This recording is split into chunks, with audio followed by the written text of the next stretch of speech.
Justin and Becky Ryan, aka the people engaging in stalking on national television. We're heading to go see Stephanie. She called me back, like, do not come. I told Justin not to come. We're going anyway. Greg is who I want to be with. Also, who's Greg? Let's mention it all as we break down episodes 5 and 6 of season 5 of Seeking Sister Wife. All right, well, I guess I'm the third wheel now. Danielle and her are just livid. Okay. No, okay.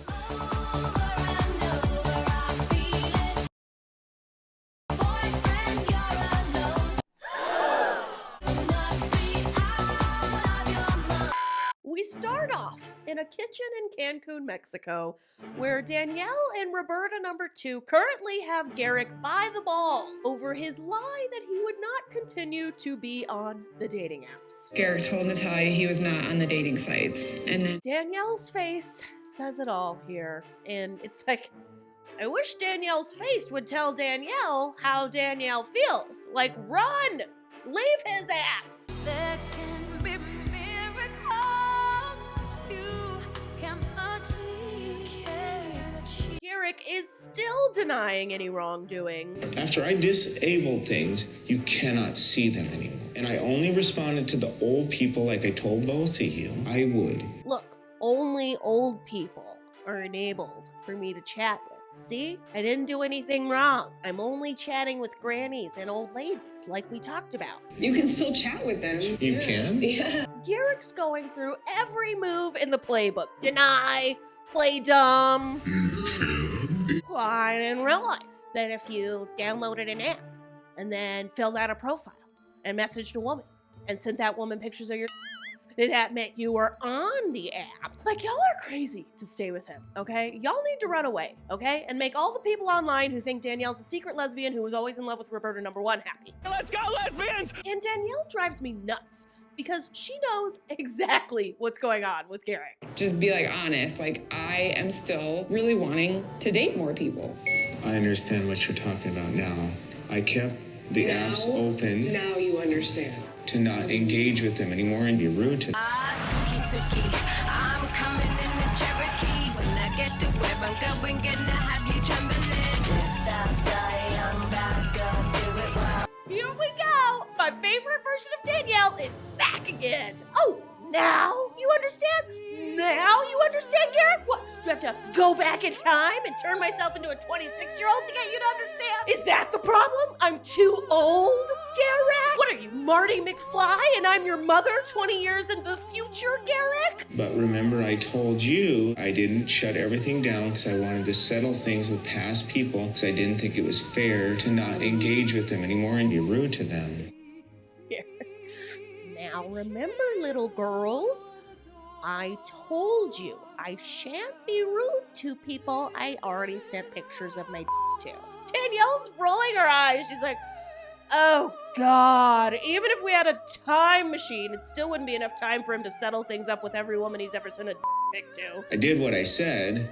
I'm going to quit talking to people, but I guess that's where you learn what women think. I guess that's where you learn women can think, and that ball above the breast isn't just filled with cotton candy, you know, like there's a head up there.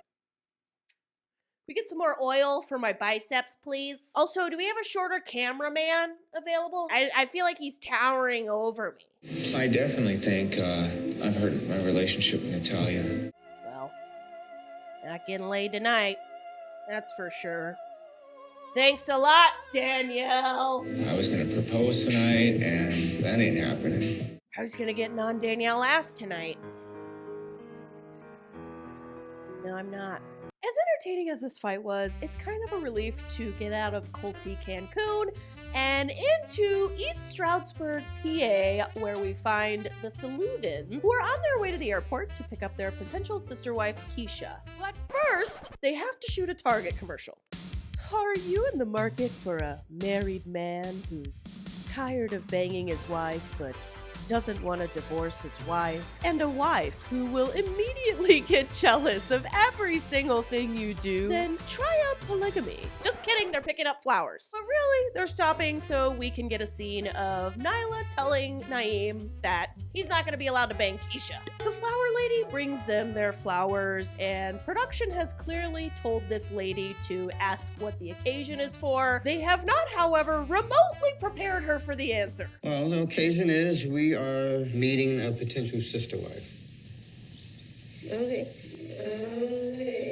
The flower lady's like, great. But then they get the shy flower lady in confessional and she goes off. What did you find out about polygamy today? Truthfully, they're I'm sorry, lady. What did these people do to you besides pay for your business? Like, what is her problem? Does she hate Target? Turns out, flower lady's not the only one who's got problems with the Saludans. Yeah, so it looks like she's having some second thoughts. She says she has some loose ends to tie up. She needs to find some place to leave her car. So you didn't know any of this before today? She should be in the air. Like, we're going to pick her up. What do you mean? Pretty sure it means she's not coming. It sounds like the setup not to come on the day of. First of all, Naeem's getting heated. And he's also getting loosened up by the neck massager, currently rolling its balls, distracting the hell out of me. Yesterday she's texting us, I can't wait to see you and all that. Disappointment turns to anger sometimes. It's kind of incredible to me how angry these people get when potential sister wives chicken out. It's like, can you not see how someone who didn't grow up in polygamy might be a bit nervous to go on national television and be called an asshole by some white lady in a polka dot button-up? Or maybe she's just nervous because she realizes, this polygamy thing doesn't always work out so well for the women. Like, can you not understand? And then there's Justin and Becky, who, I mean, when this season started, I didn't think it was possible for someone to out-creep Garrick Merrifield, but here we go. We've got this couple who are engaged in criminal stalking, and they're pretending it's cute. Like, where to begin, even, with the Ryans? She doesn't know that we're coming. Can I put this in the bag, or do you want this handy? Yeah, put them in the bag. We see them packing so that they can go on a trip and surprise Stephanie. Surprise! Surprise! We're stalking you! Stephanie, who is their on-again, off-again girlfriend, has most recently told them, we're off! Don't come see me! And ghosted them. Now, if you're thinking, gee, this feels disturbing, it's because it is. It is. Once we show up, she's gonna be happy to see us. Are you crazy? Like, this is why restraining orders were invented. This is not butterflies and Care Bear cafes. I have a necklace that she gave me. It's a sister forever necklace. So obviously to us, it was sister wife. This lopsided boobs necklace means we're sister wives forever. Back with the Merrifields, the show is like, todo esta vida. It's the morning after the fight. Garrick's like, I'm sorry. Danielle immediately forgives him, of course. Also, this guy must feel the demons from hell pulling him down because he is in a hurry. Like, he is popping the question left and right. He cannot find enough women for him to ask to marry him. Garrick comes in and he's all pathetic, crying, taking his glasses off. And it's like, I know that shine ain't from your tears, Garrick. That is a suntan lotion shine if I've ever seen it. And even if it is his real tears there, I've been a bad boy and jeopardized my tears, not truly repentant tears. Then things start to get a little thrilling. What number of profiles in apps? Nathalia appears to have been watching The Real Housewives of Salt Lake City. Receipts, proof, screenshots, everything. Natalia's like, I want everything. I want receipts. Number of girls you've been talking to. I wouldn't mind if you threw in your bank card information. Garrick goes to use his #1 stall tactic, which is the translation app. And Natalia's like, no. No translator, I want to understand. She's like, just tell me the number. What? Danielle's in the background like, who can even keep track of how many apps he's on? Do they have an app that counts how many apps you're on? They find out it's 10. And Roberta #2 is like, 10? 10? 10? What?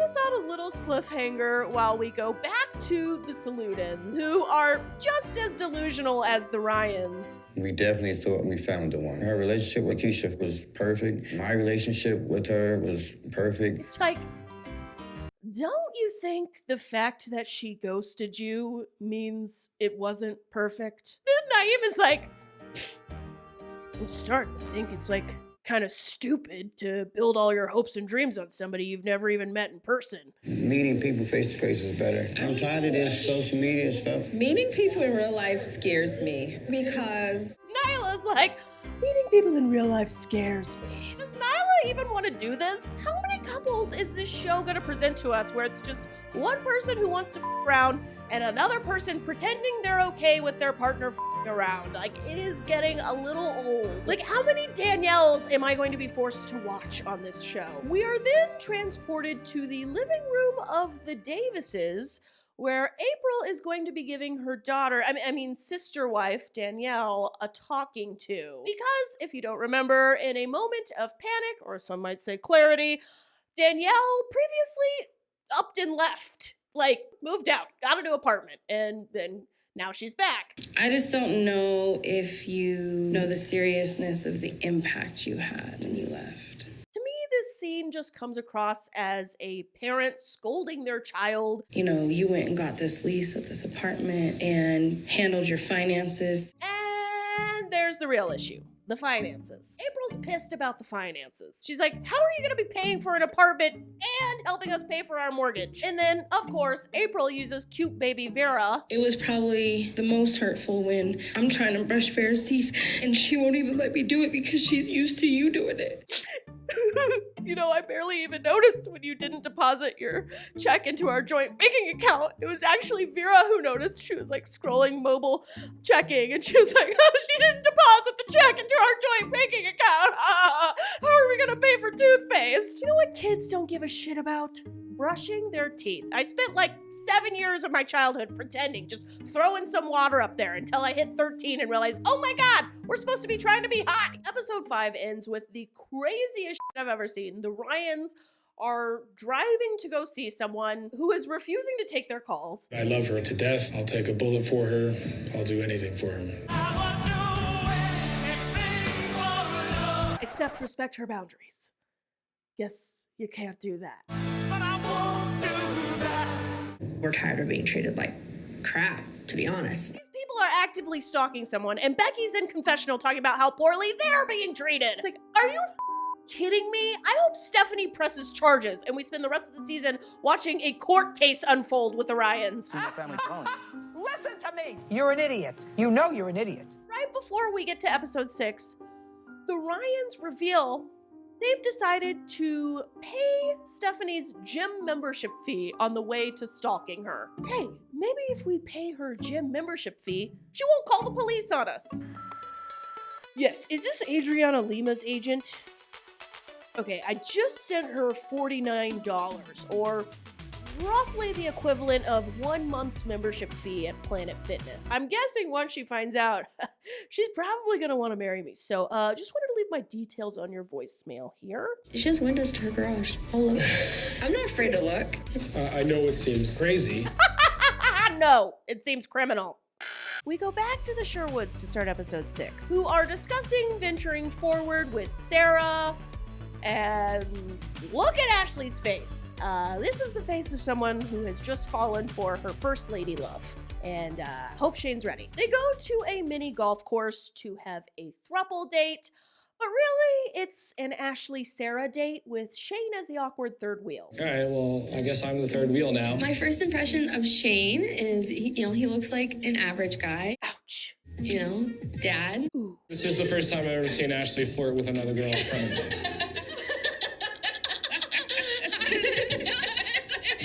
Wow. I'm sorry, are they flirting or high as I have never seen sober people laugh like that before. They're high on boobs. Oh my God, I'm high on my own boobs now. I gotta hand it to these ladies. I gave them a little bit of a hard time about the romance aspect, and By episode 6, like, they figured things out. In fact, Sarah is talking to Shane and she's like, did you hear about the big makeout sesh? Oh yeah, tongued your wife down real good. We had a great kiss. I don't know if you, did she tell you about that? She did, yeah. Is she a good kisser? Yeah. I mean, Shane has no idea how to handle Sarah and Ashley being so hot for each other, but he has landed on playing 20 questions. safe to assume you're not like vegan or anything? Ever been in a dynamic like this? Have you ever been in like a long period relationship with a couple? What are you looking for? Every couple months, hey, you always want to hang out and do stuff, and then... Oh, okay.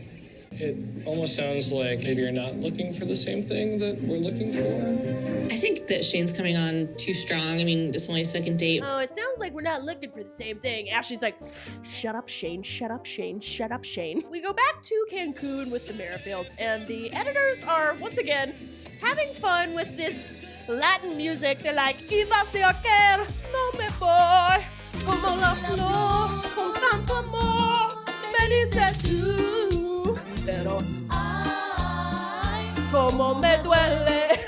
Okay, they're not actually using Selena songs. Danielle puts on her Nathalia's not the only hot chick around here, I'm hot too maroon lipstick, and gives Roberta number 2 an infinity vagina necklace. She basically proposes to her. I'm starting to think the Danielle's a secret lesbian people are onto something, because she might as well have gotten on one knee. It was pretty hot and romantic.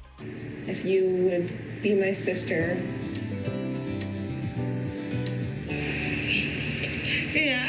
Garrick drew the necklace. Oh, of course Garrick drew the necklace. All this man thinks about is an infinity of vaginas, and then Danielle tries to kiss Nathalia. Okay. No, kisses no. Not feeling it. After it's done, I'm just like, did I just watch Nathalia reject Danielle's lesbianic advances? Like, what did I just see? You just rejected me. That's hilarious. A Dani é uma pessoa. In confessional, Nathalia is like, Danny is great, but I don't want to make out with her. After our lesbianic adventures, they take us back to the car with the Ryans. Hey. It is dramatic. It's dark. It's raining. And when they cut to the white text on the black background, I'm like, oh, this is not good. Not good that they couldn't even get permission from Stephanie and Greg, whoever the hell Greg is, to even use their voices. Why did you guys drive all the way down here? Because that was the plan. Becky is so full of because that was the plan? No, it wasn't. It stopped being the plan the second Stephanie told you not to come.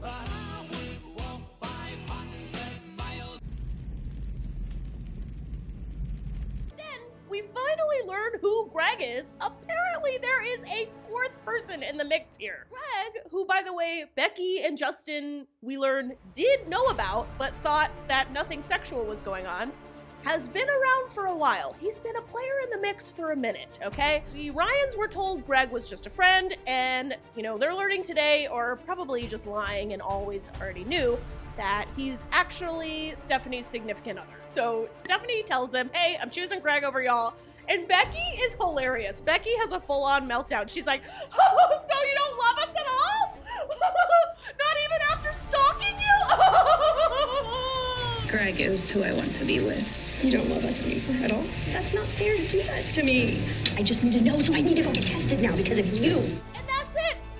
No goodbye, no nothing. Just, do I need to get tested? Boom, door slam in the face.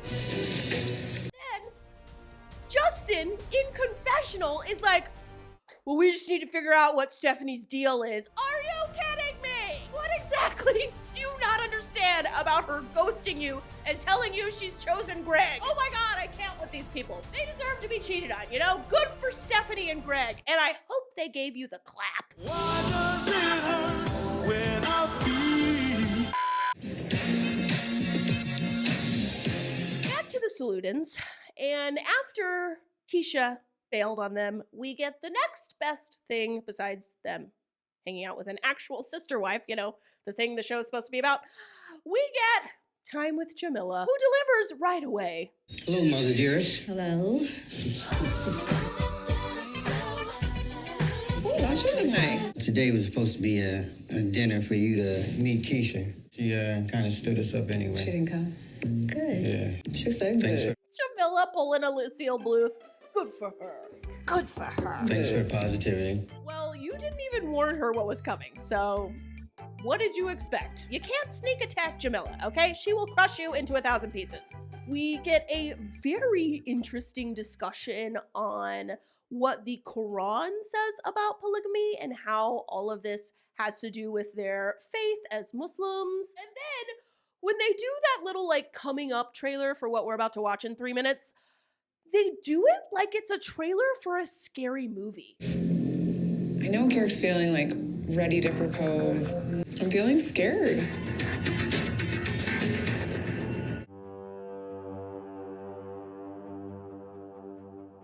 Minha doce rosa. Garrick's practicing his proposal in Portuguese, and he sounds like a little boy. He's like, Minha doce rosa, mora rosa famia. We get a segment about this terrible ring Garrick designed for Nathalia.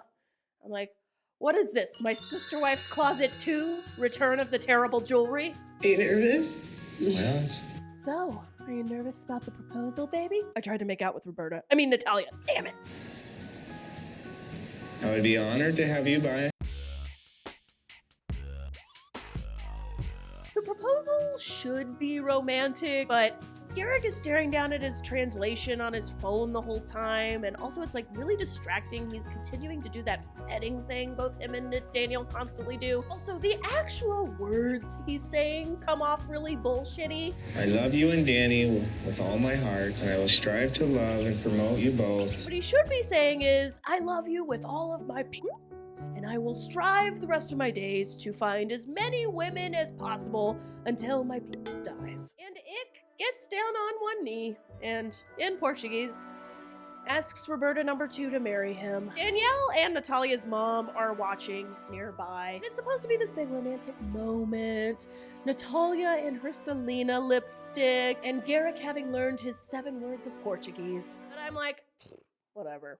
We're going to close out the episode with the Merrifields and Nathalia, frankly, looking genuinely happy to me with this proposal. Now, her mom, on the other hand, looks not thrilled.